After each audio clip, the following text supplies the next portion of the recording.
J'ai tout fermé mes connexions Internet aussi, fait que... Ça devrait être bon, ça. Yes. Hey, good. Fait que, on est en live. Ouais, vas-y. Je suis bien content d'être là. On a pris un petit break d'une semaine. Ouais. J'espère que les problèmes techniques vont être réglés. Je pense que ça va être mieux. Je l'espère aussi. On croise les doigts, effectivement. Puis en plus, on a un sujet... Honnêtement, là, ça m'intéresse vraiment le sujet aujourd'hui. Puis c'est plus dans ton domaine, là, mais je pense qu'on va avoir une belle heure ensemble. Ça va être super le fun. Une fois de plus, j'invite le monde à poser des questions. Si vous avez des questions, évidemment, posez des questions. Surtout que là, on va avoir un sujet nouveau, peut-être controversé. Je ne sais pas, là, on va voir. Mais posez des questions. Si vous avez des questions à poser, là, soyez bien à l'aise. Parfait. Puis en passant, ça s'applique au niveau sportif, mais c'est monsieur, madame, tout le monde qui se fait de blessures. On s'entend que c'est des blessures traumatiques, mais on parle de muscles, de ligaments. Et puis, bon, à peu près tout le monde va se faire une blessure aux muscles et aux ligaments au moins une fois dans sa vie. Donc, c'est toujours mieux de savoir c'est quoi la gestion de ces blessures-là en 2020, vers où on s'en va au niveau du modèle médical, puis de prise en charge au départ de ces blessures-là, puis surtout, après, comment récupérer d'une façon adéquate de ces blessures-là. Parce qu'en réalité, il y a un penseur qui m'avait déjà dit, un penseur de la physio, un philosophe, ouais. Ouais, bon, philosophe, souvent, nous autres, on est fort là-dessus. C'est ça. Effectivement. C'est toujours le physio, là, tu sais, il y a 3 modèles, là, il y en a un qui va dire, moi, je suis purement scientifique, là, ça me prend des évidences pour le croire. Puis là, après ça, t'as l'autre qui dit, moi, je veux rien savoir de la science, je veux aider mon monde. Puis t'as l'autre qui se mente les deux, où est-ce que là, ouais, mais tu sais, peut-être qu'on n'est pas capable de le prouver parce que, puis là, ça, c'est de la philosophie, tant qu'à moi. Fait que, on aime bien ça, là, faire des hypothèses, puis c'est la beauté de la chose aussi, là, c'est qu'on combine plusieurs mentalités qui finissent par aboutir à des nouvelles connaissances qui sont toujours remises en question. C'est ça la science aussi. Fait que, Hey, Jeff, on va commencer. Puis d'abord, j'aimerais ça savoir, est-ce que vous voyez bien mon gilet? Oh oui, c'est vrai. Bagotville, mon unité, en fait, je l'ai porté aujourd'hui parce que, bon, premièrement, on a acheté ces gilets-là à l'unité pour faire nos séances de sport puis nos activités sociales, tout ça. Puis mon commandant va être fier de moi, je le salue, Major Simon. En fait, je voulais aussi souligner le fait que, un peu comme vous avez vu au niveau des annonces gouvernementales, provinciales, au niveau fédéral, on a suivi parce que la base est située dans la province. C'est que là, les activités physiothérapie, disons, plus normales en personne, y compris les activités non urgentes, vont pouvoir recommencer selon certaines mesures, bien entendu, en respectant toutes les normes qui vont être assez élevées, vont recommencer à partir du 1er juin. Donc, c'est la semaine prochaine, dans 2 jours ouvrables. Je suis très heureux de vous annoncer que je vais pouvoir revoir mes patients, puis je les verrai pas seulement s'ils sont urgent, ou bien si je les verrai pas seulement derrière un écran, on va pouvoir commencer à voir les gens en personne à partir du 1er juin. Donc, c'est pour ça que je portais mon gilet pour souligner l'événement. Merci Jean-François, merci pour la pub, merci pour l'info. Fait que, très bien plugué. Puis oui, c'est le fun que ça recommence pour vrai. Nous, au gymnase, on n'a pas encore de nouvelles. Fait que on va peut-être avoir plus de nouvelles dans les prochaines semaines. Fait que je vais nous présenter là, rapidement. Marc-André Boudreau-Rasmussen, moniteur de conditionnement physique et des sports / kinésiologue à BFC Bagotville, et Jean-François Saint-Amand, physiothérapeute à la BFC Bagotville. Aujourd'hui, traitement des blessures traumatiques. On va parler là, en particulier d'un acronyme, nouvel acronyme, ou en tout cas récent acronyme, Peace and Love pour le traitement des blessures.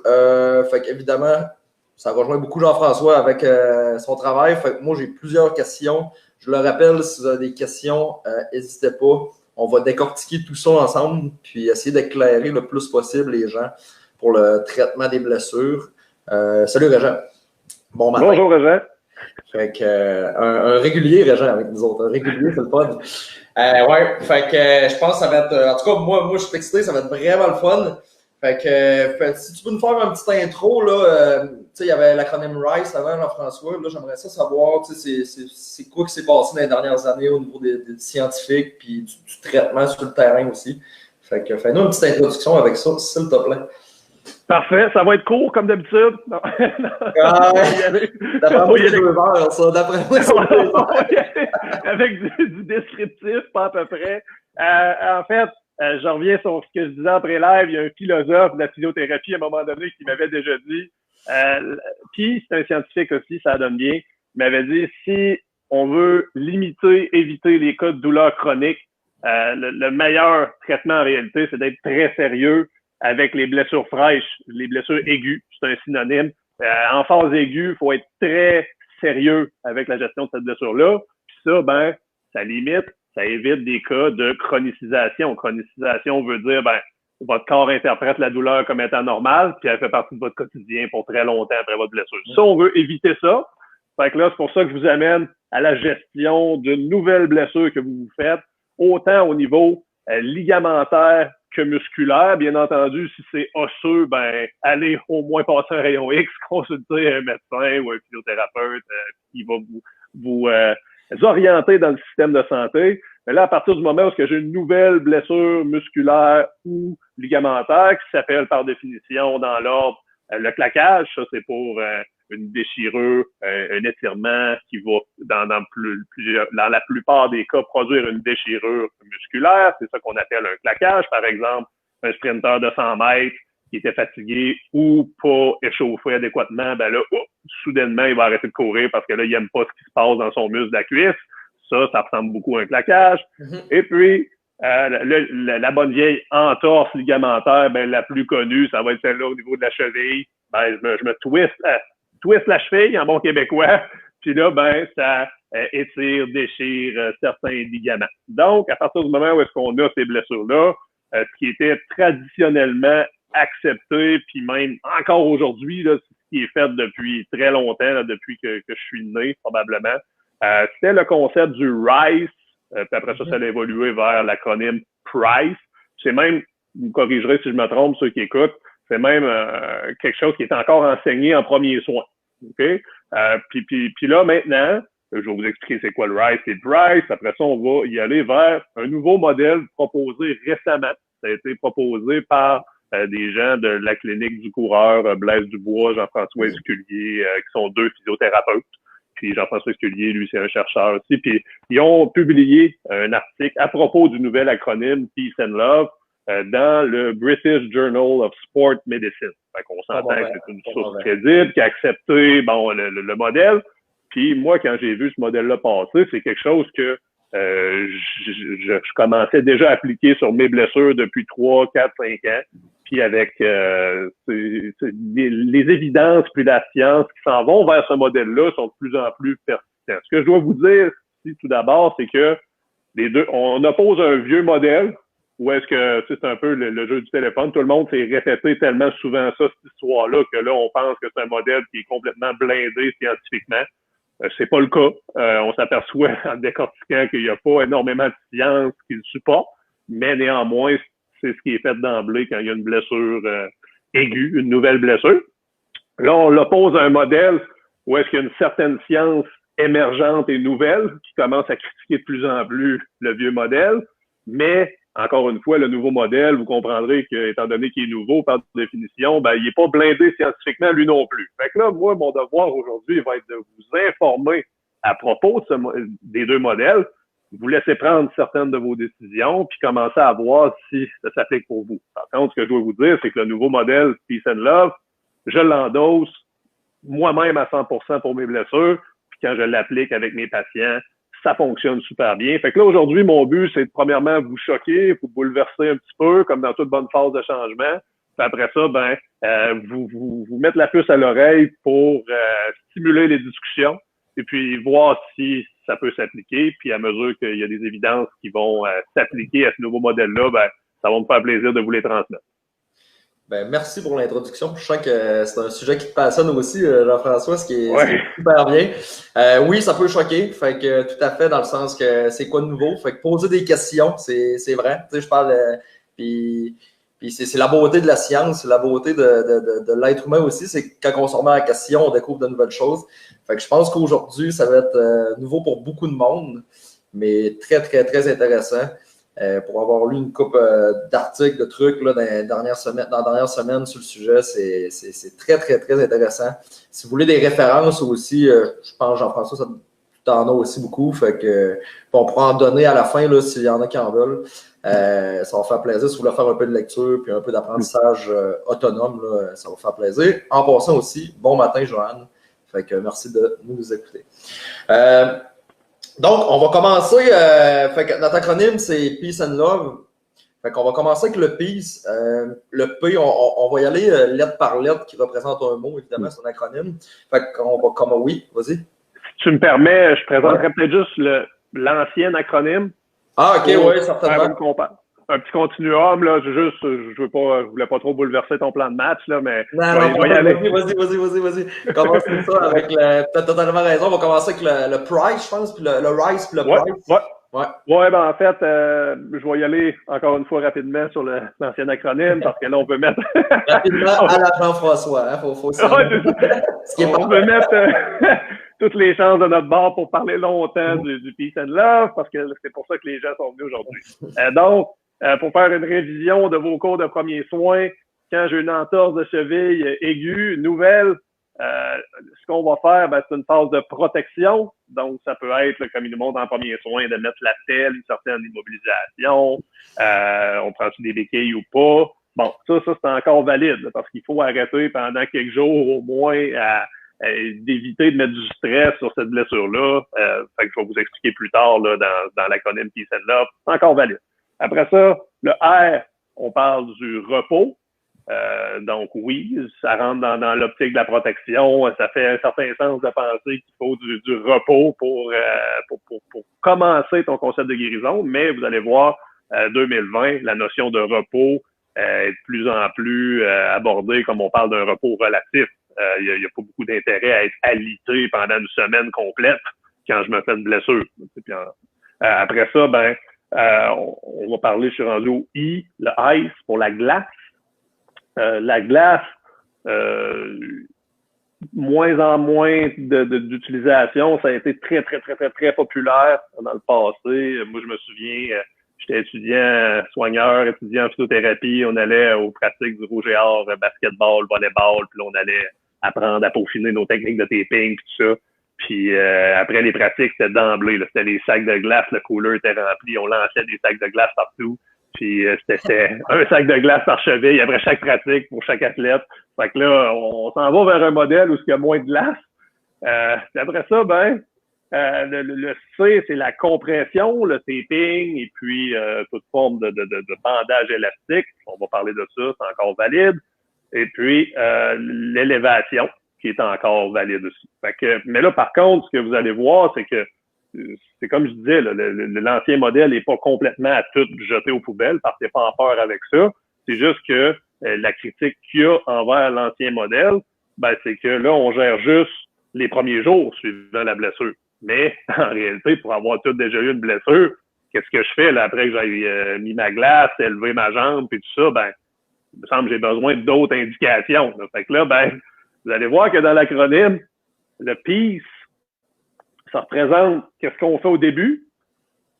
Fait que, on laisse la paix à notre blessure. Ça, c'est le peace. Après ça, on lui donne de l'amour après. Il faut savoir comment lui redonner de l'amour progressivement. Ça, c'est le love. Fait que vous allez voir, là, on parle beaucoup plus du continuum d'une guérison optimale plutôt que de se concentrer sur qu'est-ce qu'on fait en premier soin. Fait que, ce qui fait beaucoup plus de sens, qui est beaucoup plus logique en soi. Donc, oui, là, d'abord, je vais commencer, comme tu m'avais demandé précédemment, d'y aller avec l'acronyme Peace and Love. Ça commence, on a mis la table. Juste avant, Jean-François, là, juste pour être sûr, je veux savoir là, si la qualité est bonne. Fait que s'il y en a qui peuvent nous écrire là, si le son et la qualité est bonne, je pense que c'est correct, là, mais juste pour être sûr. Fait que ouais, c'est bon. Je te laisse continuer là, avec le Peace, avec le P protection. Parfait. Ouais, intéressant. On veut le savoir parce que malheureusement, notre capsule, il y a 2 semaines, la qualité était pas, disons, à notre goût. Puis là, on a changé de plage horaire, fait que on espère pour le mieux. Tous les moyens sont là pour que ça soit une belle diffusion. Fait que je me lance. J'assume que si les gens confirment que ça va bien, on continue. Fait que, bon, Dans l'acronyme PEACE, on va commencer par la gestion de la blessure immédiate. Donc, protection.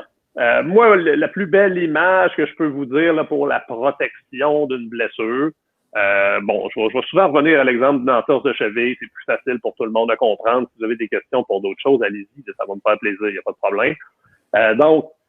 Protection, je compare ça beaucoup à, OK, j'ai une plaie sur mon coude, ça saigne, là, j'ai tombé, je me suis rampé sur l'asphalte, peu importe, puis là, ça saigne. Fait que là, la question qu'on a toutes, c'est, là, tu te réveilles le lendemain, tu te protèges au début, tu bouges pas, puis là, tu bandages là-dessus, puis là, tu t'en vas te coucher, puis là, le lendemain, tu te dis, ça serait-tu une bonne idée de plier mon coude aujourd'hui? Fait que là, quand tu as quelque chose sur la peau qui te sert d'indicateur, je vais dire que l'analyse est assez simple pour tout le monde. Si tu plies et ça saigne, là, tu dis, OK, je bougerai pas aujourd'hui, c'est pas une bonne idée encore. on va empêcher de saigner. Puis à un moment donné, 2-3 jours plus tard, tu vas te réveiller puis tu vas faire, ça n'a pas saigné, ça bouge bien, j'ai une gale. Je pas en termes que tout le monde comprenne. Puis là, un coup que tu vois que le processus de plaie, de cicatrisation commence à se faire, là, tu es de plus en plus en confiance, puis tu vas bouger ton bras, puis tu vas recommencer ta vie normale. Imaginez-vous donc que au niveau d'un ligament ou d'un muscle, c'est le même principe, sauf que ce qui est tannant, c'est qu'on le voit pas de nos propres yeux. Fait que là, on sent une douleur. Là, je reviens à l'exemple de mon coude. Ça se peut qu'il me fasse mal, mais que je sois pas en train de saigner, donc ce serait bon signe. C'est une bonne douleur, il n'y a pas de problème, je peux continuer. Fait que là, c'est de là qu'est l'importance de protéger votre blessure au départ pour éviter le saignement excessif puis que ça guérisse pas, autrement dit. Il y a des gens qui vont protéger beaucoup trop longtemps. Il y a des gens qui vont protéger pas assez longtemps puis qui sont un petit peu trop intensifs. Qu'est-ce que tu recommanderais au niveau de la durée de protection? Tu sais, je sais que c'est très c'est très blessure par blessure, là, on s'entend, mais j'aimerais ça, tu sais, juste pour donner une idée, si tu es capable de me donner un range de temps, c'est quoi tu recommanderais? En fait, c'est comme tu dis, il y a tellement des niveaux de sévérité différents que la réponse, ça revient à dire écoute ton corps, écoute ta blessure. J'en parlais souvent en course à pied, il y a des critères à appliquer. Mais une chose est sûre, c'est que vraiment, au gros minimum, là, dans la phase de 1 à 3 jours, là, j'ai tendance, avec n'importe quelle de mes blessures, à être très mollo. Après ça, je verrai si c'était mineur, mais dans la phase de 1 à 3 jours, j'écoute beaucoup mon corps. Ça, c'est un gros minimum. Quand tu parles excuse-moi, je te coupe. Quand tu parles de très mollo, qu'est-ce que tu veux dire? Est-ce que, tu sais, disons, on va prendre le classique, là, l'entorse à la cheville. Est-ce que ça veut dire, tu sais, si quelqu'un est capable de faire la mise en charge, donc de marcher dessus, est-ce que tu lui conseillerais de marcher ou tu dirais non, je pense que c'est mieux pour les 1 ou 3 premiers jours complètement arrêter? Tu sais, ça serait quoi, tu sais, juste de mettre un peu plus de viande autour de l'os, de chair un peu autour de l'os. Parfait, tu fais bien. Il y a un continuum. En réalité, si ta blessure est sévère, comme je l'ai dit précédemment, si tu n'es pas capable de mettre du poids, va prendre un rayon X à la clinique, consulte, assure-toi que l'os va bien. À partir du moment où on assume que c'est des tissus mous, mais que tu es toujours incapable de mettre du poids dessus sans te faire mal, bien entendu, là, c'est là que rentre ce qu'on appelle nous autres les aides à la marche. Fait que les béquilles, cannes, béquilles, encore là, il y a tout un continuum. Béquilles, on y va-tu sans mise en charge ou avec une mise en charge selon tolérance? Donc, ça veut dire qu'à chaque fois que ton pied blessé touche au sol, tes 2 béquilles l'accompagnent. Fait que, on appelle ça la marche à 3 points de contact. Ça peut aller jusque-là. Mais l'objectif, moi, c'est quand est-ce que ma décision clinique, elle se prend. OK, as-tu besoin de béquilles, canne? Je fais pas ça au hasard. Mais vous allez voir, c'est très simple. C'est que tout ce que je fais, c'est que je dis, bon, l'objectif en ce moment, là, peu importe ce qu'on va utiliser, ça se peut qu'on n'utilise absolument rien. Ça se peut qu'on aille une grosse botte de marche en plastique. Ça se peut, bon, fait que là, il y a tout un continuum. Ce que je vais dire, c'est l'objectif, c'est que tu marches d'une façon confortable. C'est idéalement sans aucune douleur. Dans la vraie vie, c'est peut-être 1 ou 2 sur 10 de douleur. Puis surtout, sans boiterie. Parce que la boiterie, c'est l'ennemi numéro 1 oui, peut-être que c'est ton corps a développé une façon d'aider ta cheville qui a mal ou ton pied qui a mal, mais là, il va s'installer d'autres problèmes ailleurs dans ta jambe. Fait que tu sais, je dis souvent aux patients qui sont, puis ça, je sais pas où ça a commencé, il y a vraiment un orgueil par rapport à pas utiliser de béquille puis de canne. C'est ancré profondément. On dirait que ça doit partir de nos grands-pères, nos arrière-grands-pères, je sais pas, là. Mais quelqu'un, à quelque part, qui a décidé que avoir des béquilles, c'était pas... c'était faible. C'était faible, c'est un signe de faiblesse. Mais tu sais, moi, mon argument de vente, vous avez pu vous apercevoir que j'ai une bonne capacité à vendre mes idées, puis ça, fait que là, je dis souvent, 2 jours de béquille pourrait te sauver au minimum 2 semaines de réadaptation. Ça, c'est un gros minimum. C'est gigantesque. Ah oui, ben oui. Fait que là, tu vois, je choque la personne, puis là, la personne a fait, ah, ben oui, OK, je vais les prendre, tes béquilles. Tu sais, faut l'expliquer de la bonne façon, faut expliquer le pourquoi, le comment, etc.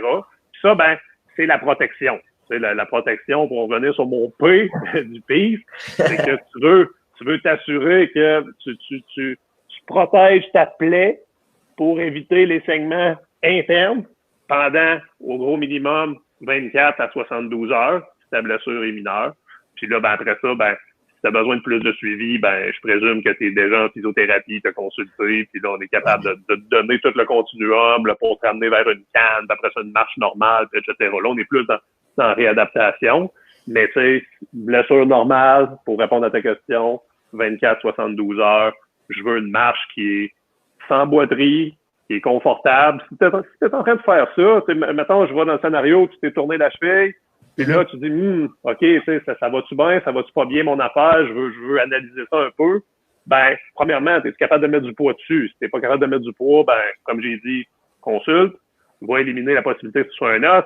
Si t'es capable de mettre du poids, tu marches, t'as pas de douleur, aucune douleur, puis tu marches normalement, t'es déjà en train de protéger ta blessure. Faut juste que t'évites, dans ce cas-là, ben, de refaire le fameux mouvement qui te fait mal. Tu sais, c'est pas en faisant des répétitions de tout ça que ça va aller mieux, là, surtout pas dans les premières heures. Avec résistance, avec un élastique en plus, là, c'est parfait. Ah oui, c'est ça. Fait que, protège ta blessure, mais comme tu dis, ça peut être simplement de continuer à marcher en ligne droite, d'éviter des terrains inégaux, puis d'éviter des choses qui font mal à plus que 2 sur 10. Aussi simple que ça, la protection. Excellent, excellent.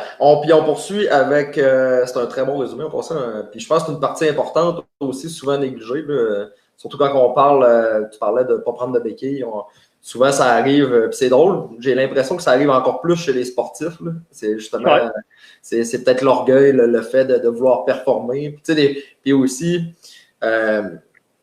j'ai une autre question qui vient avec ça, quelqu'un qui se blesse pendant un sport ou une activité, puis souvent, ça fait moins mal sur le coup. C'est quoi tu recommanderais à cette personne-là avant de retourner sur le jeu? Parce que des fois, on peut avoir l'intention soit de retourner dans le sport, mais que ce soit, on vient, exemple, de se virer la cheville. Ça fait un petit peu mal, mais rien de majeur, là, dans le sens que tu es capable de marcher dessus encore. Puis là, la personne veut retourner au jeu. C'est quoi tu recommanderais? Est-ce que ça serait de complètement arrêter? Est-ce que ça serait vraiment d'attendre, je sais pas, 10 minutes avant de retourner là, à faire l'activité ou une activité? Ça serait quoi des recommandations à ce propos-là?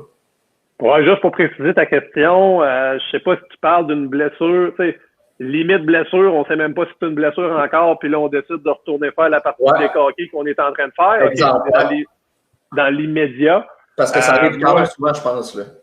Ouais, vous autres, vous avez souvent à gérer ça, là, à votre niveau. Ouais. Moi, pour ma part, quand il m'arrive une situation comme ça, parce que veux pas, ça m'est arrivé souvent, je fais du sport, puis je fais un maximum de tests fonctionnels avec ma partie atteinte. Un maximum de tests fonctionnels, en réalité, c'est en individuel, seul avec moi-même, j'essaie de reproduire les gestes qui sont susceptibles de me faire mal. Si je sens que ça peut passer par le bon vieux test que je vous disais de faire dans une autre capsule au magasin quand vous testez vos souliers, le squat sur une jambe. Après ça, je peux retester, mettons, mon équilibre sur une jambe en faisant un petit peu de mouvement avec mon corps pour voir comment ma cheville ou ma jambe va réagir. On parle de jambes en ce moment. Ça peut être un bras. Avec un bras, ben là, je ferais, mettons, je sais pas, là, moi, je fais un saut à la corde à une activité organisée par le commandant, puis là, je veux savoir si je fais la deuxième d'après, parce que là, ça me tirait un peu dans le bras. Ben là, c'est bien simple. J'essaie de voir, je teste mon biceps un peu, je sais, OK, si j'ai pas aucune douleur, Ma force est au rendez-vous, puis il faut être honnête avec nous autres mêmes. C'est vraiment ça qu'il faut faire. Puis c'est pour une jambe, c'est encore plus important, il y a la notion d'équilibre. Parce que des fois, le monde dit « Ah non, ça me fait pas mal », mais ça se peut que ton équilibre soit vraiment perturbé. Ça te place énormément à risque pour une blessure plus sévère dans les 30 minutes suivantes. Fait que, je te dirais un mélange aussi de mouvements fonctionnels, les marchés croisés, faire des lunges, ni plus ni moins que l'échauffement avant le test force. Ouais. C'est une bonne mesure de screening rapide pour voir, bon, es-tu blessé, t'es-tu pas blessé, ça a-tu été plus de peur que de mal, etc. Puis ça, tant qu'à moi, ben, oui, l'idéal, dans le meilleur des mondes, ça serait que tout le monde consulte à chaque fois qu'ils ont une peut-être blessure, mais on sait tous que la vraie vie fonctionne pas comme ça.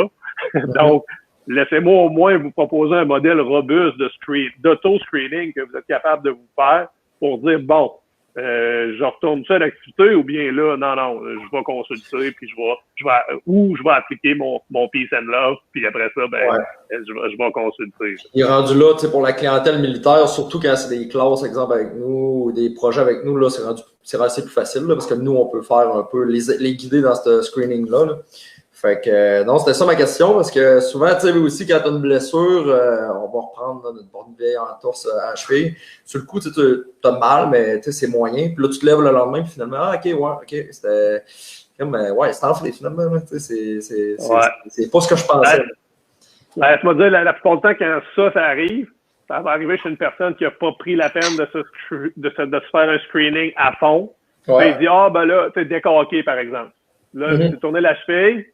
Puis là, il dit, il reste 12 minutes. Bon, ben, c'est beau, je vais jouer à défense. Je vais moins courir un peu. Puis là... c'est vrai que c'est ça, en plus. Fait que, tu sais, en réalité, cette personne-là, elle avait pris la peine de, je sais pas, moi, faire un petit sprint, du marché croisé, sauter sur une jambe. Là, ça serait aperçu qu'elle soit mal ou qu'elle n'a pas vraiment d'équilibre pour continuer à faire son 12 minutes à défense.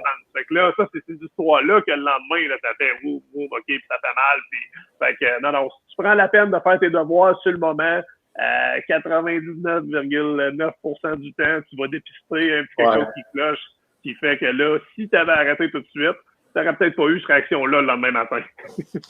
Donc, c'est bon à préciser pour ceux et celles qui écoutent puis qui vont écouter, là, c'est pour ça que des fois, on est tannant, nous autres, sur le plancher direct, là, de demander au monde d'arrêter. Surtout que, tu sais, quand on est dans des classes, des PT ou bien que ce soit, c'est pour... on s'entend que c'est oui pour bouger, mais il n'y a pas de compétition théoriquement, là, dans le sens que c'est pour être le fun. Fait que c'est pour ça qu'on est tannant de même puis qu'on vous demande d'arrêter même quand vous pensez avoir rien. Puis après ça, faire un screening, Puis ils font ça avec les athlètes. Il n'y a rien de mal. Canadien de Montréal, un petit quelque chose dans l'entraînement. Là, on entend, OK, il a été sorti de l'entraînement de façon préventive, puis il revient après. Au lieu de perdre 6 à 8 semaines de sa saison de hockey, il a perdu 6 à 8 heures. Puis il a réalisé que c'était pas si grave que ça. Puis c'est bien correct comme ça. Moi, j'aime bien mieux. En tout cas, ce genre d'approche-là pour mon corps, c'est ça que je préconise. Joanne qui dit vous parlez de moi peut-être. Ça dépend, mais ça faut pas culpabiliser. On a tous été un peu par là aussi. Ça m'est déjà arrivé d'être blessé puis je dis pas de faire ça, là, mais ça m'est déjà arrivé d'être blessé puis de retourner au jeu trop rapidement. Je pense qu'avec l'expérience, on finit par faire ces petits tests-là et être blessé moins longtemps. Hey, on va passer au E parce qu'on a déjà un bon 20 minutes de fait sur le P. Je suis pas étonné en fait. C'est tout à fait normal. Le E étant élévation, fait que soulever le membre là, le plus souvent possible. Donc, vas-y, je te laisse élaborer là-dessus. Élévation, il y a encore certaines évidences scientifiques qui supportent. C'est dans l'ancien modèle, c'est encore dans le nouveau modèle de gestion des blessures. Puis ça, pour vous le faire comprendre, c'est bien simple. Gardez en tête que les veines dans notre corps, le système veineux, fonctionne comme une bouteille de ketchup. Donc, on va prendre un exemple de la bonne vieille entorse de cheville. Si la bouteille de ketchup, il y a deux façons que je vais être capable de faire sortir du ketchup de la bouteille. Si vous en trouvez d'autres, vous pouvez m'écrire. La première, c'est si je pèse sur la bouteille. Okay? Si je pèse sur la bouteille, ça va faire bouger le ketchup. OK? Fait que là, ça, c'est une contraction musculaire pour nous autres. Marcher, contracter mon mollet, va pomper le liquide, le sang notamment, mais aussi le liquide blanc-bleu dans ma circulation sanguine. Puis là, c'est là que les mécanismes pour chasser ce liquide-là, ce surplus de liquide-là vont se faire. Par contre, si j'arrive dans une situation où je peux vraiment plus bouger mon pied, ma cheville, c'est là que l'élévation prend encore plus tout son sens. Là, j'arrive à la deuxième méthode pour sortir du ketchup d'une bouteille, c'est-à-dire de l'élever et puis la verser comme ça. Fait que là, c'est ça qui se passe avec votre cheville et votre pied quand vous soulevez votre jambe au-dessus du niveau du cœur. C'est que là, vous donnez une chance à vos veines pour ramener ce sang-là par gravité, simplement, ce liquide-là.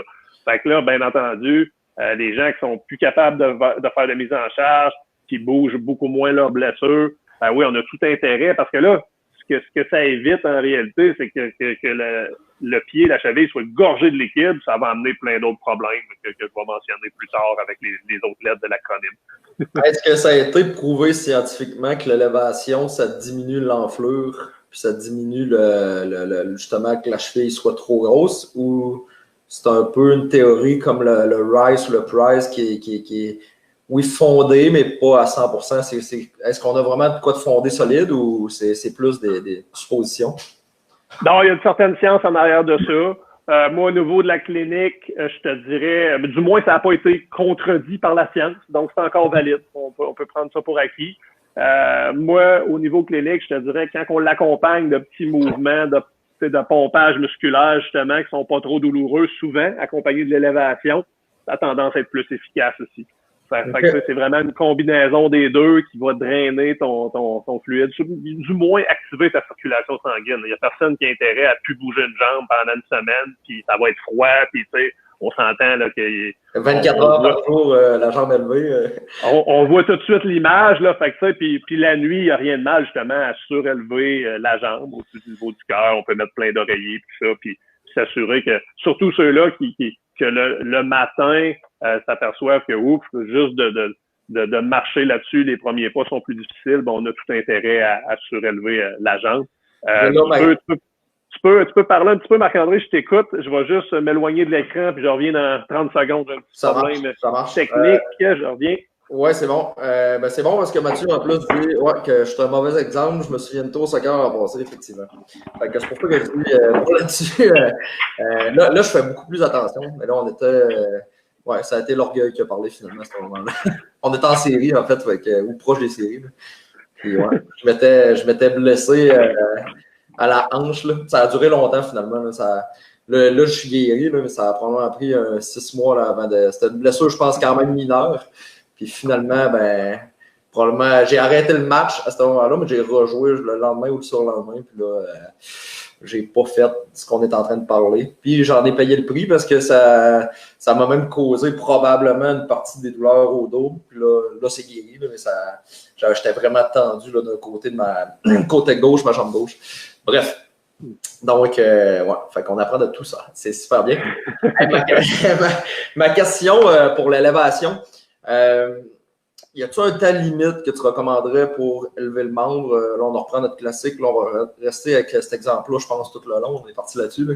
Avec la cheville, tu sais, combien de temps? Est-ce qu'il y a un temps limite? Tu as parlé toute la nuit, fait que j'imagine qu'il n'y a pas vraiment de temps limite, mais tu sais, y a-t-il des recommandations à ce niveau-là? Il n'y a pas de recette précise. Je te dirais de le faire le plus souvent possible. Mais tant qu'à moi, si le mouvement est possible, fais du mouvement. Tu sais, parce que, comme tu disais, c'est rien de pire que quelqu'un qui se lèverait la jambe 24 sur 24, 7 jours d'affilée. Tu sais, si tu es encore capable de bouger, cliniquement, à mes yeux, l'élévation perd de son sens. Surtout s'il n'y a pas trop d'enflure, tu vois que la circulation sanguine est bonne dans ta jambe, il n'y a pas de problème. Tu es mieux de rester mobile. Ça, je reviens à mes deux méthodes pour pomper le sang dans une bouteille de ketchup. Oublie pas que de peser sa bouteille, c'est une bonne méthode aussi. Okay. J'adore tes exemples, Jim. J'adore tes exemples. C'est toujours excellent et divertissant. Hey, good. Puis, je sais pas si tu as de quoi rajouter parce que là, on va passer au prochain point qui est je pense, un qui va faire sourciller bien du monde. Anti-inflammatoire à éviter. Donc, qu'est-ce qu'on parle par anti-inflammatoire de glace et de médication? Donc, vas-y, là-dessus, c'est toi le spécialiste, fait que je te laisse aller. Ouais, le A de Peace and Love, c'est lui qui est le plus... ben, il est pas débattu. Quand on l'explique comme il faut, les gens ils font « Ah ouais, ok, j'avais pas vu ça comme ça. » Mais en fait, moi, j'ai eu connaissance depuis 4-5 ans. Il y a des scientifiques, des chercheurs même ici, qui sont à Chicoutimi, UQAC, Élise Duchesne, puis Sébastien Dufresne, qui ont cherché, qui sont arrivés à des conclusions que dans leurs études, puis eux autres, c'est vraiment au niveau cellulaire, là, puis ils regardent loin, sont vraiment les cracks de la réaction inflammatoire cellule par cellule, comment ça fonctionne. Fait que pour vous faire une histoire courte, l'inflammation, je vais vous décrire ça avec des Pac-Man, des globules blancs. C'est quoi? Bon, l'inflammation, c'est un liquide qui m'apporte premièrement des Pac-Man qui vont manger, éliminer le tissu qui est blessé, qui a été lésé, le saignement, etc. Fait qu'eux autres, là, ils font le nettoyage au début.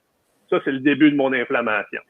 Fait que là, après ça, ben, deuxième phase, là, tu as des bons Pac-Man, eux autres de reconstruction qui vont s'en venir pour vraiment construire des cellules du tissu qui est forte et qui va m'amener un beau ligament. C'est ça qu'on veut. C'est le résultat qui compte. On veut un beau ligament, un beau muscle à la fin du processus, peu importe ça prend combien de temps. Fait que là, eux autres, ces Pac-Man-là, ce qui a été déterminé, c'est si t'es agressif sur les anti-inflammatoires, surtout si t'en prends longtemps, ben là, puis surtout si t'en prends d'emblée quand t'as une blessure, sans trop te poser de questions, ben là, c'est de plus en plus reconnu que ça pourrait nuire à la qualité de la structure qui est en train de se réparer. Tu nuirais à l'arrivée, ton nombre de Pac-Man de reconstruction, de globules blancs de reconstruction, lui, il est diminué. Fait que là, ben, tu sais, parce que veut pas prendre un anti-inflammatoire, ça a d'autres effets sur ton corps. Exact. Puis ça, c'est pas exactement les mauvaises ou les bonnes cellules. Là.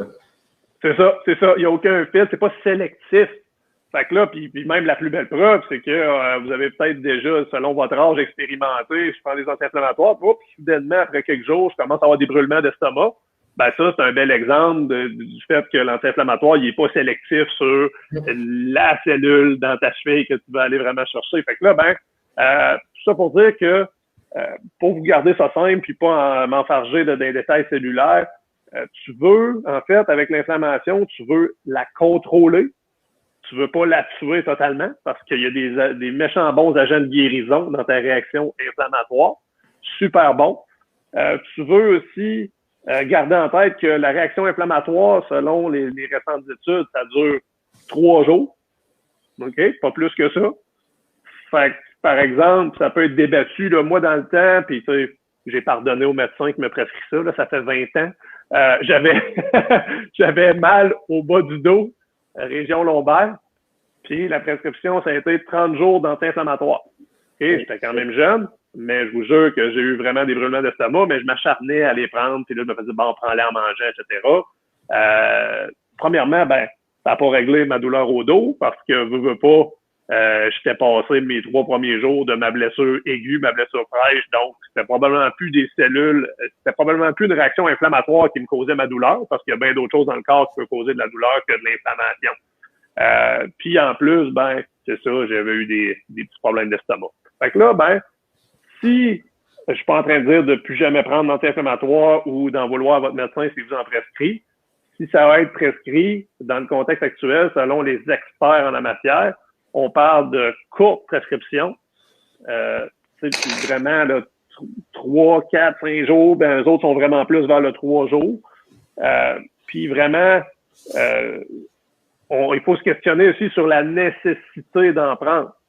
À mes yeux, si tu n'as pas de douleur au repos puis tu n'as pas de douleur la nuit, ben les chances sont élevées que ce soit pas de l'inflammation qui cause la douleur que tu ressens dans ta journée. OK? Fait que pour vous faire une autre image, je vais prendre l'exemple de se donner un coup de marteau sur le pouce, sur la main, n'importe où. Ben, la douleur initiale, ça, c'est une douleur mécanique. Puis là, si je me suis donné un coup de marteau très fort, ben, il y a des bonnes chances que dans les heures suivantes, ça fasse une espèce de woum, woum, woum dans mon pouce. puis que ça soit une douleur là, qui est vraiment assez intense. Puis là, elle va durer, dans certains cas, 1, 2 jours après, puis je vais la ressentir au repos, puis ça se peut que je la ressente la nuit. Ça, c'est une douleur de type inflammatoire la plupart du temps. OK? Fait que là, faut distinguer. Première question à se poser en tant que personne, c'est est-ce que j'ai l'air d'avoir une douleur inflammatoire en ce moment? Je vous demande pas de devenir des médecins et des physios, mais tu sais, première question à se poser, c'est j'ai-tu une douleur au repos ou la nuit? Non. Est-ce que je tolère ma douleur en ce moment? Parce qu'il faut pas oublier que la douleur, c'est un signal aussi qui me dit si je suis en train de faire la bonne chose ou pas. Donc, probablement que dans ce cas-là, si les réponses sont favorables à toutes ces questions-là, je te dirais, prends pas d'anti-inflammatoire, puis évite les premiers jours les mouvements qui sont douloureux. Ça ressemble à ça ma réponse. La glace, même principe. On peut encore s'en servir pour la gestion de la douleur. Il y en a qui avancent qu'on pourrait s'en servir. Tu sais, si tu vois que, si tu me jures que là, à chaque fois que tu te mets de la glace, tu es soulagé pour 8 heures après en avoir mis, moi, c'est pas le cas pour moi. Premièrement, vous êtes chanceux. Moi, ça dure 15 minutes à peu près après que je l'ai mis. Peu importe quoi. Mais si tu me jures que ça va aller chercher un bon effet, tu peux y aller, mais garde en tête la balance entre, OK, je veux une bonne gestion de douleur, puis je veux pas nuire à mon processus inflammatoire qui, lui, je veux pas le tuer, je veux juste le contrôler, ce processus inflammatoire. Fait que là, de cette façon-là, si j'ai appliqué ma glace, puis tu sais, j'ai pris un peu d'anti-inflammatoire au début, correct, là, tu sais, c'est ça qui te permet de bien gérer ta douleur, rester actif, aller chercher toute ta marche normale, c'est bien correct. Mais par contre, faut garder en tête que les anti-inflammatoires puis la glace, ça a été surutilisé à toutes les sauces. Puis là, en 2020, je veux plus que vous vous sentiez coupable si vous faites un essai de pas utiliser ça. Vous passez probablement pas à côté de quelque chose. Puis, pour l'application de la glace, c'est quoi que les études démontrent? Est-ce qu'on reste toujours avec le 15-20 minutes là, qui est traditionnel ou est-ce qu'on diminue le temps de mettre de la glace si quelqu'un veut continuer à appliquer de la glace, comme tu viens de le dire? Ça serait quoi ta recommandation? Ouais, puis il y en a qui suggèrent justement de plus en plus d'y aller pour 5 minutes ou le temps que tu as besoin pour te soulager seulement. Parce que veux pas, quand tu rentres dans des plus longues périodes où ce que tu mets de la glace, tu sais, ça paraît banal à dire comme ça, mais il y a quand même certains risques à mettre de la glace. Tu sais, fait que ça peut avoir un effet indésirable sur, comme j'ai dit, l'inflammation, mais ton système vasculaire aussi. Fait que, tu sais, surtout chez les gens qui vont naviguer à chaque heure pendant 3 jours d'affilée puis qui bougent plus leurs jambes, là, on s'entend que le système circulatoire peut être affecté. Mais tu sais, si tu me dis, toi, qu'après 5 minutes, tu mets ta glace puis que, là, c'est gelé, je sens plus trop ma douleur puis ça va être de même pour encore plusieurs heures, parfait, enlève ta glace puis c'est parfait. Tu as eu ton effet qu'on appelle analgésique, tu as eu ton effet sur la douleur, puis tu n'as probablement pas nuit à ton effet inflammatoire, fait que la qualité de ta guérison au final va être bonne encore. Très intéressant, très, très, très intéressant. Fait que si je résume, l'objectif, c'est pas de complètement éliminer tout ce qui est anti-inflammatoire, c'est juste de gérer différemment selon le type de blessure qu'on a, selon aussi le niveau d'enflure qu'on a.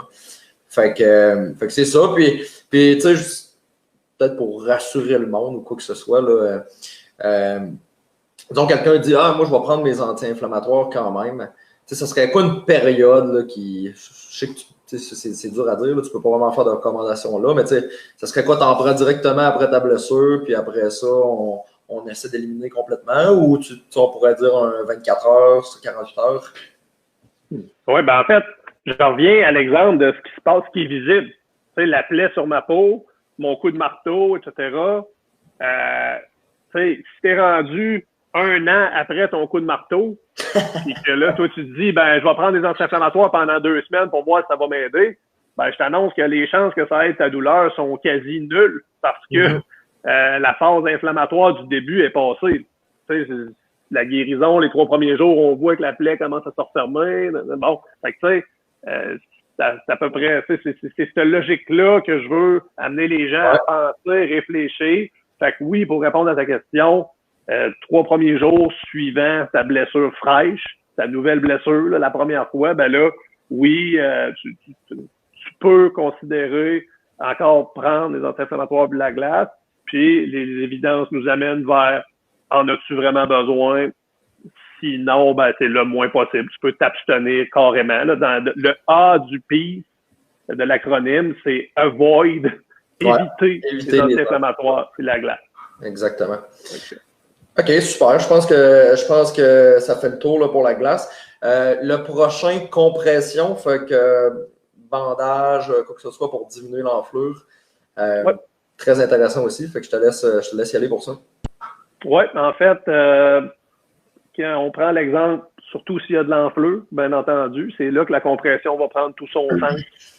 Quelque chose de très efficace pour gérer l'enflure excessive. Puis, en fait, moi, je le vois en clinique, tu as une entorse de cheville très enflée, la personne boite, elle développe une compensation. Une des premières choses que je vais essayer avec elle en clinique, c'est un taping compressif pour voir, OK, est-ce qu'on a besoin. Par la suite, je prends ma décision, est-ce qu'on ajoute des béquilles, bon, etc. Ça fait partie de mon continuum de la protection de la blessure. Mais pour vous expliquer pourquoi le taping va être autant efficace sur la douleur, puis il va redonner rapidement un meilleur niveau de fonction à la personne. Je vais prendre c'est pour éviter en réalité la distension des tissus parce qu'il y a trop de liquide, ça fait de la pression. Fait que là, je vais prendre l'exemple du tambour. Je t'en avais parlé, on t'en ai parlé l'autre jour. C'est bon, ça. Tu prends la peau d'un tambour qui est déchirée, le cuir. Puis là, le cuir, disons, on compare ça à ton ligament de ta cheville. Fait que là, tu déchirure, tu la vois. Mais là, qu'est-ce qui arrive si tu remplis le tambour avec de l'eau?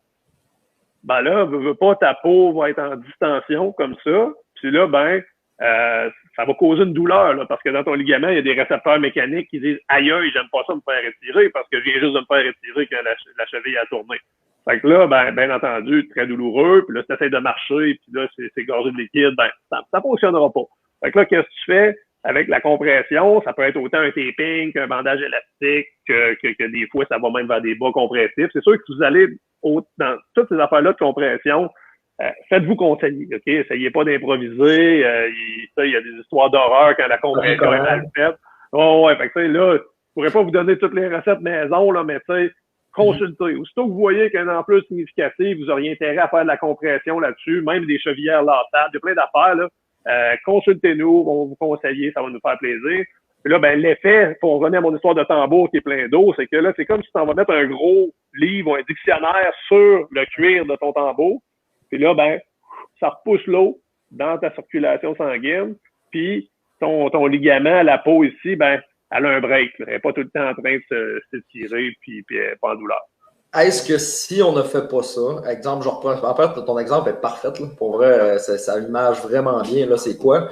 Est-ce que si il n'y a pas de compression, donc il y a beaucoup d'enflure, est-ce que ça peut aggraver la blessure à court terme, moyen terme, ou pas vraiment, dans le sens que ça ne changera pas grand-chose?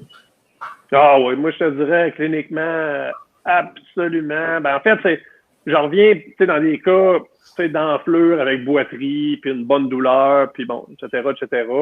Ça revient à mon exemple de, pas de béquille pendant 2 jours, ça peut rallonger ta réadaptation de 2 semaines. Là, je suis autant incisif là, sur le besoin de faire la compression. Puis il y a des réelles histoires de succès. Là. Il y a des gens qui rentrent à la clinique, qui ont mal à 6 sur 10 en marchant. Puis là, t'es comme, OK, grosse enflure. Tu fais le taping compressif, là, ils marchent normalement, plus de boiterie, puis ils ont mal à 2 sur 10 en marchant. Fait que là, tu dis, probablement que je suis en train de faire la bonne chose pour cette blessure-là. Puis ça, immédiatement, si ton niveau de fonction augmente, ton niveau de confiance augmente, ton niveau de contrôle envers ta blessure augmente, puis ça, on va en parler un peu plus tard, mais meilleur est ton contrôle envers ta blessure, meilleur va être ta guérison, bien entendu. Effectivement, c'est bon. C'est bon à préciser parce que des fois, je pense que les gens, même nous-mêmes, on ne se rend pas compte de l'importance justement de faire soit un taping ou quoi que ce soit là, pour compresser la blessure.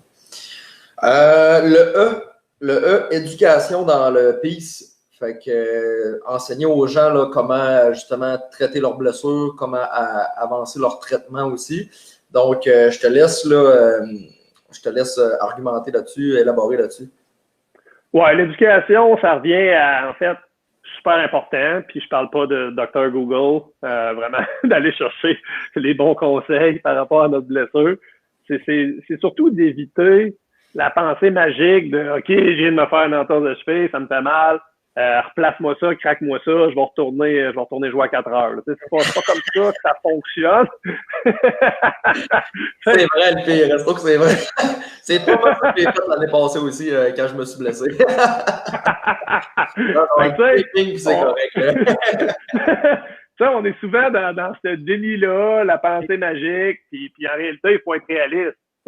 Si je viens, ça revient à l'exemple de ma coupure, même si je me replace le coude, ma coupure est faite, puis il faut que j'y laisse un peu de temps, puis la plupart du temps, si tu suis tes étapes à la lettre, ça sera vraiment pas long, là, la durée de temps que tu vas avoir besoin, mais c'est super important que tu sois sérieux dans tes 3 premiers jours. Si justement, bon, c'est là que revient l'éducation, ce qu'on est en train de faire dans la vidéo d'ailleurs. Après ça, ben, tu sais, ça nous amène aussi à parler, ça va nous parler de la prochaine lettre du Peace and Love, c'est d'aller chercher le loading, c'est-à-dire la charge optimale que je peux mettre sur cette blessure-là. Puis ça, ben, c'est pas... Ouais, c'est ça, le stress mécanique. Fait que ça, je peux aller tout de suite au load. L'autre côté de ma feuille, c'était l'acronyme load. J'ai hâte de ça, c'est parfait. Vas-y avec le load. Et là, ben, tu sais, là, on rentre dans le deuxième mot de l'acronyme, le love. Ouais. Fait que là, avec le peace, on vient de gérer notre blessure immédiate. Là, ce qui nous manque, ben, c'est qu'est-ce que je fais, là. Il y a 3 jours de passé, il y a 1 semaine, il y a 2 semaines, et là, j'ai encore mal. Fait que là, ben, correct, félicitations, tu as bien géré ta blessure, tu es probablement, je sais pas, dire un chiffre 25-50% mieux, mais là, il manque d'amour sur ta blessure. Fait que là, on rentre avec le love. Fait que là, qu'est-ce qu'il faut? Le L, c'est le load. Le load, ça se résume en chose, c'est de dire, on va quantifier le stress mécanique. OK? Quantifier le stress mécanique, qu'est-ce que c'est? C'est ni plus ni moins que, on va dire 3 mots, 3 critères. Fait que quantifier stress mécanique, 3 mots. 3 critères, c'est peu importe ce que j'essaye, en termes de OK, je devrais-tu retourner marcher avec mon chien dans le quartier? Je devrais-tu aller marcher sur un terrain illégal? Je peux-tu m'accroupir? Bon, peu importe ce que vous essayez, c'est de garder en tête que, règle générale, j'ai pas vu encore beaucoup d'exceptions, donc en clinique, ça marche super bien aussi. C'est qu'on dit aux personnes, faut que tu ailles pas plus mal que 3 sur 10 pendant que tu fais l'activité. Puis là, encore là, c'est pas une science exacte, là, les chiffres sur 10 de douleur. Fait que là, ceux-là qui sont plus téméraires, ben, je leur dis 2. Ceux-là qui sont plus inquiets, ben là, des fois, je vais leur dire, bah, tu peux pousser un petit peu plus, vas-y sur 4, des fois, c'est correct. Fait que bon, on va arrondir ça à 3 sur 10, c'est-à-dire une douleur que tu peux tolérer pendant très longtemps avec le sourire. Il n'y a pas trop de problème là. Puis, s'il y a eu de la douleur pendant ton essai, il ne faut pas que la douleur persiste pendant plus que 30 minutes après l'activité quand tu es au repos. Donc, puis là, un autre bon indice, si tu te remets à marcher, puis là, tu es rendu plus qu'une demi-heure après, puis tu t'aperçois que ta façon de marcher est un peu douteuse, tu compenses, tu as mal, tu n'es pas en train de bien quantifier ton stress mécanique. Ce que tu as fait, c'est pas une fin en soi, c'est pas nécessairement grave, mais il faut que tu recadres un petit peu ton stress mécanique que tu vas avoir à faire. Fait que tu te reprends une petite période de repos, ton pic, puis là, tu réessayes du loading. Tu essaies de remettre du stress mécanique tranquillement pas vite, ben, en diminuant beaucoup ton stress. Parce que, tu sais, puis le troisième critère, il y en a qui sentent un petit peu les 2 premiers critères de douleur, mais là, que le lendemain, ils se réveillent, puis là, un peu l'exemple que tu donnais, c'est pire. Ils ont de la misère à descendre dans l'escalier, ils ont de la boiterie, etc. Ben, je te confirme que c'est ce que tu as fait la veille qui était problématique, l'essai que tu as fait. Fait que ça cadre dans les 3 critères de la quantification du stress mécanique. À l'inverse, je vois des problèmes où est-ce qu'il y a des gens il y en a qui poussent trop là-dedans, il y en a qui poussent vraiment pas assez, ils s'exposent plus. Fait que là, ben, ce qui se passe, ben, c'est que ta structure qui a été blessée, elle se désentraîne à faire ce genre d'activité-là. Fait que ce que tu n'utilises plus, ton corps, il perd la capacité de le faire. Fait qu'il faut que tu te réexposes dans une certaine mesure à ce genre de stress mécanique-là progressif. Parce que, tu sais, si ton objectif, c'est d'aller courir 10 km ou 5 km du commandant à la fin de l'été, ben là, tu te dis, je vais reposer ma cheville tout l'été, puis là, je vais l'essayer à la fin de l'été, voir si ça fonctionne. Les chances sont élevées que ça fonctionne pas parce que tu n'as pas fait le camp d'entraînement nécessaire avec ta cheville pour y arriver. Oui, très intéressant. Hey, j'ai 2 questions en lien avec ça. Ma première, juste, je pense qu'on va pouvoir répondre rapide, là, 3 sur 10 de douleur. Là, juste, as-tu des signes physiques, mentaux pour cibler c'est quoi 3 sur 10? Là, t'en as dit quelques-uns, mais es-tu capable de me décrire pour faciliter là, les gens, c'est quoi un 3 sur 10 au niveau de la douleur? Au niveau corporel qu'on pourrait avoir. Là. Ouais, moi je te dirais quelque chose que tu sais, t'es encore relativement souriant, t'es encore capable de parler avec la personne à côté de toi. Après ça, je pourrais ajouter, il y a même des chanceux que elle augmente, tu sais, elle diminue pendant l'activité ou même elle reste pas mal égale, ta douleur. Si l'intensité de la douleur s'en va vers le haut, là, questionne-toi même plus si c'est un 2, un 3 ou un 5, là, elle monte. Fait que c'est pas une bonne idée là, de faire ce que tu es en train de faire là, en ce moment. Ça veut pas dire que ça ne sera pas la semaine prochaine, mais là, en ce moment, c'est vraiment pas une bonne idée. Fait que c'est pas mal mes indicateurs, je te dirais. Là. Quelque chose de tolérable que tu pourrais faire encore longtemps, mais que tu feras pas pour pas pousser ta loque, comme on dit. Puis c'est pas mal ça, là, qui augmentera pas avec l'activité. OK, super, très intéressant. Ça répond à la question. Puis là, c'est plus un argument, un point. Là. Moi, je pense aussi que c'est un moment que c'est important de continuer à consulter ou au moins d'avoir une référence parce que c'est facile de tomber dans le « Ah, j'ai presque plus mal. Moi, je suis correct. Là. Demain, je devrais être correct. Puis je vais aller jouer au soccer, par exemple. Là. Fait qu'il n'y aura pas de trouble. J'ai mal à la cheville. Mais... Fait que souvent, ce que je remarque, même pour moi-même, tu sais, moi, c'est plus facile, on est dans le milieu. J'ai besoin de conseils puis d'écouter le monde qui sont autour de moi, surtout les professionnels, évidemment, là, pour me dire ben, tu sais, des fois avec l'orgueil aussi, comme on disait, tu sais, ben là, c'est peut-être le temps que t'arrêtes, là. Tu sais, t'as fait ton activité, là, je te vois, tu commences à boiter, tu commences à. Tu sais, ça serait peut-être le temps, puis d'avoir une structure dans ton retour, là, que ce soit un physiothérapeute, que ce soit nous, le kinésiologue. Je pense que ça, c'est super important. Là. Puis moi, ben, je suis 100% d'accord. Ce que j'observe souvent, surtout dans le militaire, c'est que les gens, la plupart du temps, vont avoir la mentalité de dire « Ah, je n'irai pas le déranger pour ça, ça me fait plus beaucoup mal. » Tu sais, moi, il n'y a rien que j'adore plus que de me faire déranger par quelqu'un qui me dit « Ah, ben regarde, c'est probablement la seule fois que je viens de voir, mais tu sais, je veux me faire rassurer, puis je veux surtout me faire donner un plan, un enlignement. » Versus l'autre personne, ça fait 9 mois qu'elle m'annonce qu'elle endure de la douleur. Puis là, ben, dès le jour 1, on a pas mal le pire. Oh, yes, on a de la douleur pendant 9 mois. Il y a des bonnes chances qu'elle soit rendue normalisée par ton corps. Puis c'est là qu'on vient à mon exemple de mal gérer ton épisode de douleur aiguë, douleur fraîche. Ben, il y a des bonnes chances que ton corps la chronicise. Ouais. Ça, c'est des termes qu'on n'aime pas entendre. Fait que, tu sais, venez me déranger, ça me dérange pas. C'est même, je vous dirais, encore plus stimulant parce que là, tu dis, oh, c'est là que ma job rentre en ligne de compte, plutôt que de dire, ben, je reçois une histoire de quelqu'un qui a juste mal depuis trop longtemps, mais je me sens, tu sais, il y a des outils, il y a plein de choses à faire, mais des fois, tu vas te sentir un peu plus vulnérable que si tu sais que ton intervention au début, c'est là qu'elle est payante. Ah ouais, effectivement. Puis à la limite, venez nous déranger nous si vous voulez pas aller déranger directement les physios. Puis si on a besoin de référer, on va le faire. Puis là, collaboration. Exactement. Puis là, vous allez avoir un autre appui de professionnel pour aller consulter quelqu'un ou quoi que ce soit. Fait que nous, si vous trouvez ça plus facile, les kinésiologues, venez nous voir. Puis on va être capable de vous guider dans tout ce processus-là, soit par référence ou si on juge que ça peut toucher notre champ d'expertise, on va pouvoir prendre le dessus. Là, fait que soyez bien ça, c'est un bon point.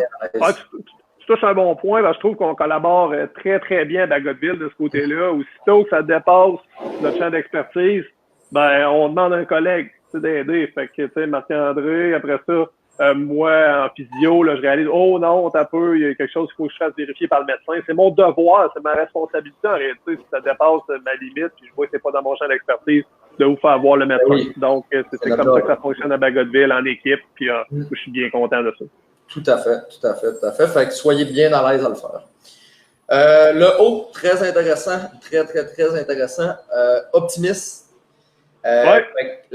Tout ce qui est de la confiance, du rétablissement, l'attitude derrière aussi le processus de guérison. On a beaucoup de types de personnes différentes, de personnes qui vont voir les choses différentes. Fait que je te laisse commencer, là, mais je pense que c'est un point super intéressant.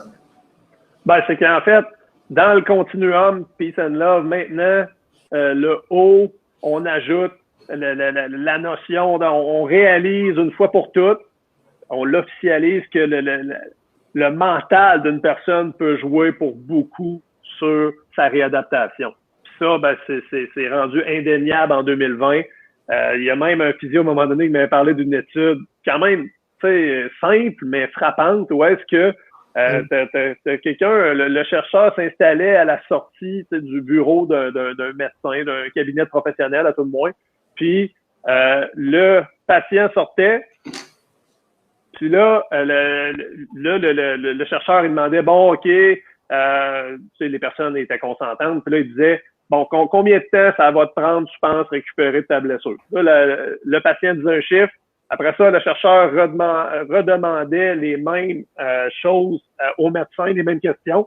Puis croyez-le ou non, sur le temps de guérison, sur la prédiction, c'est le plus souvent, c'est le patient qui avait raison sur combien de temps ça allait prendre. OK? Le médecin a beaucoup de connaissances médicales, etc., mais ce qu'on sous-estimait probablement avant, c'est que soit un surplus d'optimisme ou de négativisme peuvent influencer d'une façon significative ton temps de récupération d'un problème. Puis là, ben, tu sais, c'est là que je reviens avec mon exemple de Dr. Google, des gens qui vont aller se stresser rapidement avec leurs blessures dans les premières heures. Moi, j'avais déjà fait des sondages en vidéo, c'est intéressant. Au-dessus de 50% des gens ont déjà consulté sur Internet avant de consulter le professionnel de la santé à propos de leurs blessures. Puis ça, c'est normal, mais encore là, je pourrais jamais empêcher ce phénomène-là qui va être grandissant, puis c'est pas ça que je veux faire, mais je veux vous garder en tête que là, tu sais, quand on fait notre consultation ensemble, ben c'est là que l'information vérifiée va entrer. Ça va me faire plaisir d'aller vous faire lire d'autres affaires sur Internet, aucun problème, mais je vais vous faire lire les bonnes affaires, les bonnes sources. Puis ça, ben, les chances sont élevées que ça soit beaucoup plus rassurant que tout ce que vous avez lu à propos de votre problème avant de me voir. Exactement. Même là, ben, un peu quand tu regardes c'est quoi qui est marqué puis tout, là. Ouais, puis quand je dis d'être optimiste à propos de la blessure aussi, c'est qu'à un moment donné, il faut y aller par probabilité. Là. Si je me fais une entorse de cheville, c'est quoi les chances que je reste pris avec cette douleur-là toute ma vie, même si c'est intense au début? Les chances sont quand même basses. Ça arrive pas si souvent que quelqu'un demeure toute sa vie avec la douleur du jour 1. C'est ça, je l'ai pas vu si souvent que ça. Fait qu'il faut, premièrement, relativiser, se rassurer, etc. Puis là, ben, tu sais, il y a aussi des gens qui vont rapidement, puis ça, ben, tu sais, je suis pas psychologue, etc., mais tu sais, ça fait partie du continuum qu'on offre en équipe. Si vous voyez que c'est trop envahissant comme pensée, il y a des gens qui vont avoir la pensée catastrophe rapidement. Ça fait 2 jours que c'est arrivé, puis là, non, je pourrais plus jamais faire ci, je pourrais plus faire ça, j'exagère à peine, là, mais c'est des choses qu'on va voir. La réalité, oui. Puis t'as les gens aussi que... Ouais. T'as les gens que leur vie, soudainement, leur blessure prend beaucoup trop de place dans leur vie. Donc, tu sais, c'est le classique de la personne au travail que vous voyez qui en parle à 7 personnes d'affilée, qui est à côté de la machine de café, puis tu sais, comment ça va, Bob? Ben là, non, mon genou, nanana, c'est Bob. Pardon. Tu sais, c'est plus Bob, là, c'est rendu un genou blessé, là. Il y avait plus l'humain autour du genou. Fait que là, tu sais, Bob, lui, sa vie a changé en 92 quand il s'est tourné le genou en jouant au décoqué. Fait que là, ben, oui. C'est vrai, ça se rapproche de la réalité, c'est ça le pire, on rit, mais c'est vrai. Ça revient, puis tu sais, c'est pour ça que je veux caricaturer beaucoup, mais c'est pour nous faire rire, puis c'est surtout pour nous faire prendre conscience que si tu penses comme ça, si tu fais, premièrement, ça aidera pas plus ta blessure de tout le temps en parler. À l'inverse, les chances sont plus élevées que ça nuise à ta guérison. Fait que, moi, ce que je suggère, bien entendu, c'est de te distraire l'esprit, de voir des nouvelles possibilités, de d'autres choses à entraîner, de d'autres, à la limite, même si tu n'es plus capable de bouger du tout, ben, il y a des blessés sévères qui se sont trouvés pas mal d'autres passions, d'autres activités.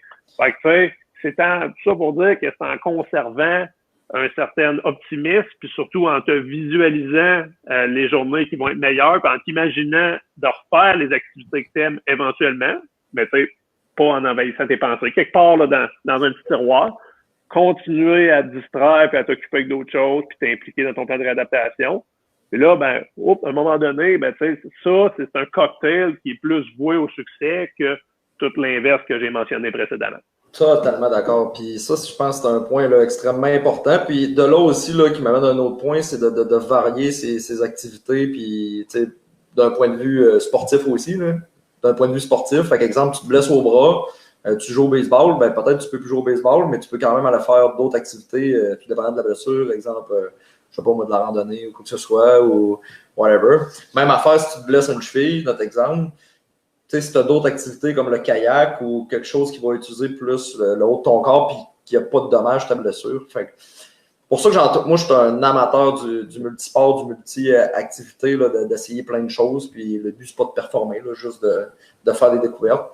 Puis on finit tout le temps par voir un jour que quand tu te blesses, justement, ben, ça te garde une motivation. Puis là, ça pourrait être d'autres activités comme pour moi, la peinture ou quoi que ce soit. Là, rendu là, à vous de faire les choix d'activités. Mais non, c'est vrai en plus, puis on voit ça souvent, puis même des fois, ça va avoir des impacts sur la carrière, surtout au niveau des militaires, on le voit souvent. Fait au moins, en ayant d'autres choses, d'autres activités, ça garde la bonne humeur, puis le fait de dépenser de l'énergie, puis se sentir bien. Fait que c'est très important. Oui, puis même, ça m'amène à l'avant-dernière lettre de l'acronyme, qui est le V. Ouais. Le V, c'est la vascularisation. Puis moi, je me fais une fierté de dire que les kinésiologues, les PFP sont des experts pour garder un entraînement intense, si c'est ça que vous voulez, mais en utilisant d'autres parties du corps qui n'ont pas été blessées. Fait que, justement, comme Marc-André mentionnait, c'est que vous allez être surpris à quel point, même si vous êtes blessé à un genou, une cheville, vous allez pouvoir garder des entraînements cardio très intenses. Là. Il n'y a pas juste la course à pied, gang, il y a d'autres choses. Fait que oui, il y a moyen de varier l'entraînement, de travailler sur d'autres qualités, faire des nouvelles découvertes que vous n'auriez jamais pensé de faire. Fait que finalement, c'est bizarre à dire, mais votre blessure devient une opportunité. Ben oui. Développer d'autres choses. Je pense qu'il faut le voir de même. Merci pour le transfert. Là. Ben oui, là, c'est tout à fait vrai. Puis il y en a pratiquement toujours des options, là, à moins de blessures extrêmement graves. Puis même à ça, souvent il y en a. Là. Tu vois du monde qui sont blessés quasiment aux 4 membres. Puis le monde trouve, c'est peut-être moins mon domaine, là, mais le monde trouve des moyens de faire bouger les gens. T'sais, juste pour donner un exemple, quelques années, je m'étais blessé à la jambe, justement un ligament tiré dans le genou. Puis, tu sais, moi, je n'avais pas arrêté de m'entraîner, autant cardiovasculaire que musculaire, dans le sens que je faisais des affaires pour le haut du corps, que ce soit au niveau cardiovasculaire qu'au niveau musculaire. Fait que, puis garder une forme aussi, puis je pense qu'au niveau mental, comme tu viens de le dire aussi, Jean-François, ça permet de découvrir d'autres choses, d'avoir du fun dans d'autres activités, puis souvent, le monde, comme tu viens de dire, vont découvrir une activité, ils vont faire « Wow, OK, ouais, je pensais jamais avoir du fun de même en faisant X, que ce soit le skieur ou ben, X activité. » Puis là, après ça, souvent, le monde va garder cette activité-là. Fait que là, dans leur sport, c'est des coureurs, exemple. Là, ils vont varier là, leur type d'entraînement. Puis quand tu varies, je pense que c'est là que tu viens à être un sportif, athlète, amateur, plus solide, plus complet, moins à risque de blessure aussi. Fait que c'est super important. Puis ce qui nous mène, je sais pas si tu as quelque chose à rajouter, là, sinon... Ouais. Juste un petit ajout, c'est qu'en fait, là, on est dans performance, mais ça peut être juste pour simplement garder la forme, parce que le V, c'est la vascularisation. Fait que, c'est prouvé que les gens qui ont un meilleur cardio, qui font bouger leur sang dans leur corps, là, brasser la bouteille de ketchup, comme j'ai mentionné précédemment, ça active leur guérison. Fait que ces gens-là ont plus de chances d'avoir une bonne guérison, une guérison plus rapide. Puis aussi, c'est prouvé aussi que les gens, ça c'est connu aussi dans la population en général, c'est que les gens qui sont plus en forme, meilleur cardio, se blessent, ils ont moins de chances de se blesser, puis ils se blessent moins longtemps aussi. Tu sais, ça arrive souvent de dire j'ai eu un accident, puis là, vu que j'étais en forme, ils m'ont dit que je m'en suis vraiment bien sorti, c'est comparé à quelqu'un qui n'était pas en forme. Fait que, tu sais, j'ai juste tout ça pour dire que si vous avez une blessure qui là, vous incommode au point où que vous dites, voyons, je sais plus quoi faire dans mon entraînement, c'est plate, vous morfondez, allez voir les PSP, puis eux autres, s'ils débordent de créativité pour continuer à vous permettre de vasculariser votre blessure, puis tu sais, à la limite, si cette jambe-là peut plus trop bouger, le reste du corps va bouger. Vous êtes en train de déjà aider votre guérison. Ah ouais, c'est un très bon point. Puis honnêtement, pour moi, c'est le type de traitement que je trouve vraiment le fun. Là. C'est vraiment agréable. Puis comme on vient de le dire, là, c'est vraiment pour tout le monde. C'est pas, je me suis peut-être mal exprimé tantôt. Là, c'est vraiment pas juste les athlètes loin de là. C'est monsieur, madame, tout le monde. Puis je pense même que justement que monsieur, madame, tout le monde ou tous nos autres militaires, même si vous ne faites pas de sport, il y a moyen là, encore plus de découvrir de nouvelles activités et d'avoir du fun là-dedans. Là.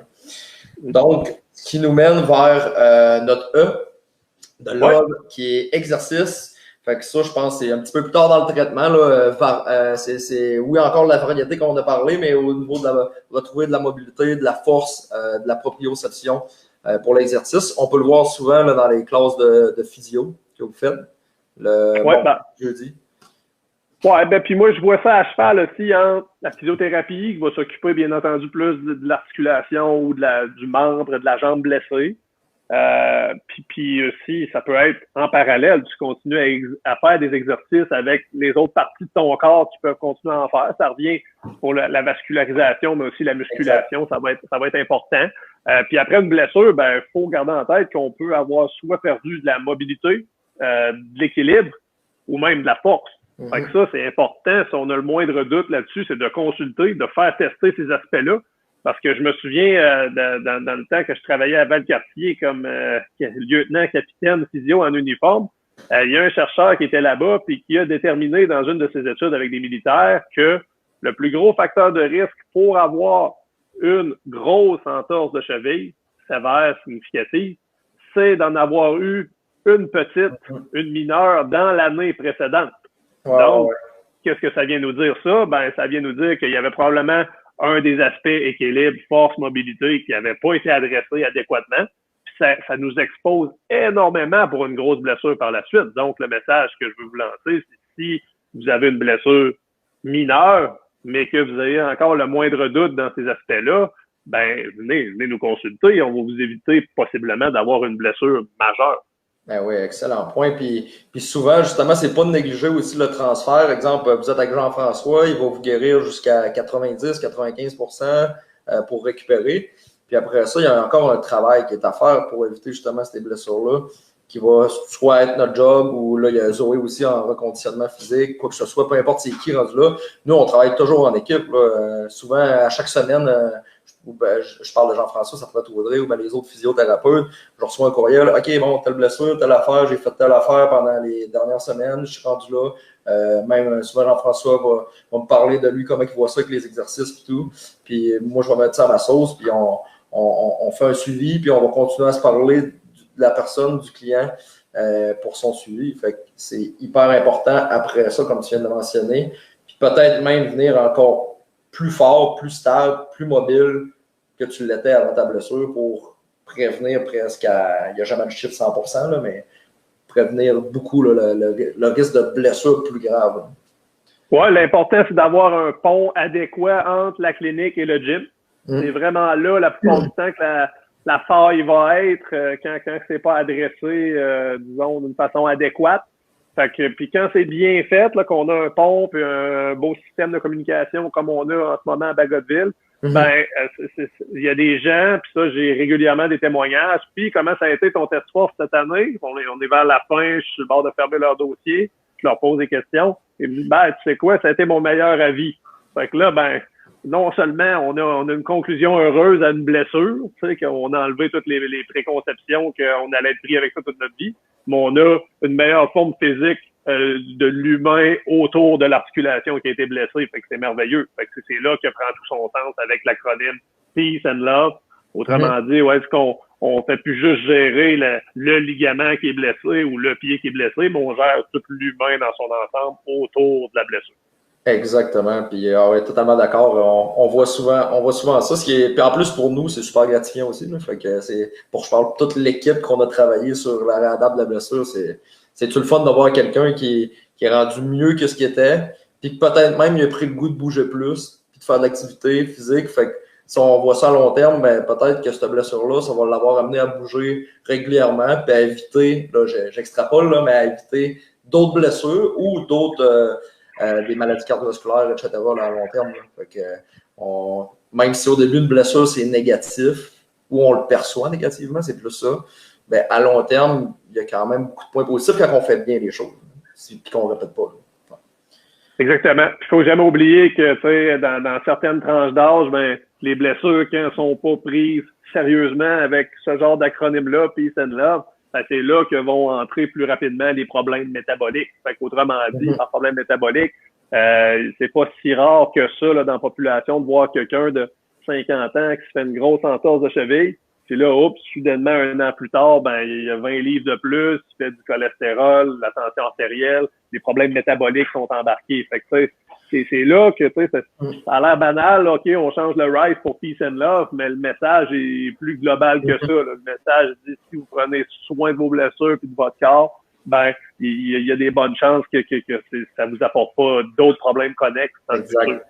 Puis, puis c'est un point tellement important. Puis, peut-être qu'on semble en ce moment là, vraiment en mettre épais, en beurrer épais, en bon québécois, là, extrapoler beaucoup, là, mais je pense que c'est une réalité, une très, très grosse réalité, surtout comme tu viens de dire avec l'exemple que tu viens de donner. Puis, même plus jeune aussi, faut pas négliger. Faut pas dire, je sais pas, moi, j'ai 22 ans, blessure, c'est pas grave, ça va guérir. Ouais, mais peut-être que dans 5, 6, 7 ans, si ça reste chronique, là, tu n'auras plus de fun. Là, tu n'auras plus de fun. Peut-être que ça va t'empêcher de bouger et avoir des problèmes métaboliques, comme tu viens de le dire, plus jeune. Fait que développer un diabète à 30 ans, 35 ans, là, on s'entend qu'il y a d'autres barèmes là, à prendre en considération. Mais tout de même, je pense qu'on n'exagère pas tant que ça là, avec l'exemple qu'on vient de donner. Là. Pas tant que ça. Non, on n'a pas de chiffres à vous donner, mais c'est des choses que moi, j'ai vues quand même sur une base régulière dans ma pratique. Puis tu sais, ça revient à dire que si tu mets toutes les chances de ton bord et que tu négliges aucun détail, ben tu sais, il y en a des chanceux qui s'en sortent. J'utilise souvent l'exemple c'est une loterie, mais tu sais, t'optimises tes chances de bien t'en sortir si tu mets ces principes-là de ton bord. Exactement. Avant qu'on conclue, est-ce que tu as quelque chose à rajouter, Jean-François, un autre point, quoi que ce soit? Non, je pense que ça fait le tour de la question. S'il y en a qui ont des questions par écrit par la suite, allez-y. Sinon, ben, le vidéo, je pense qu'il va être disponible. Puis moi, je pense que je trouve que ça fait un bon résumé ce qu'on a fait. Là, fait que je vais le rendre disponible pour tout le monde, puis je vais m'assurer que les gens vont y référer au besoin. Yes, bon ben super. Moi aussi, même principe. Fait qu'on on va le publier là, sur la page PSP BFC Bagotville. Nous, on va probablement le partager là, à plusieurs places. Fait que si vous avez des questions, comme Jean-François vient de le mentionner, soit sur notre page Facebook là, ou quoi que ce soit là, directement en messagerie aussi, si c'est une question qui va concerne plus, exemple Jean-François, on peut y transférer. Gênez-vous pas, on va faire le transfert sans problème, ça va nous faire plaisir. Si c'est une question qui nous concerne, une fois de plus, ben, on va répondre, puis on va essayer de vous guider là-dedans du mieux qu'on peut. J'espère que ceux et celles qui ont écouté et qui vont écouter ont apprécié. Merci beaucoup, Joanne, pour les commentaires là, qui nous remercient là, pour ce matin. Merci d'avoir été présente. J'espère que vous avez apprécié. J'espère que ça vous a éclairé aussi. En résumé, prenez le temps de guérir vos blessures, prenez le temps de faire ça progressivement. Pour les militaires, vous avez tout l'encadrement gratuit en général, physio, kin, etc., tout médecin professionnel. Fait que prenez ça au sérieux. Puis sinon, ben merci d'avoir écouté. Merci Jean-François. Ça fut probablement intéressant pour le monde qui nous a écouté, puis très intéressant aussi pour moi-même. Fait que merci beaucoup là, pour ton expertise. Puis, c'est ça. Bonne fin de journée, gang. Merci pour l'invitation. À la prochaine, j'espère. Yes, à la prochaine.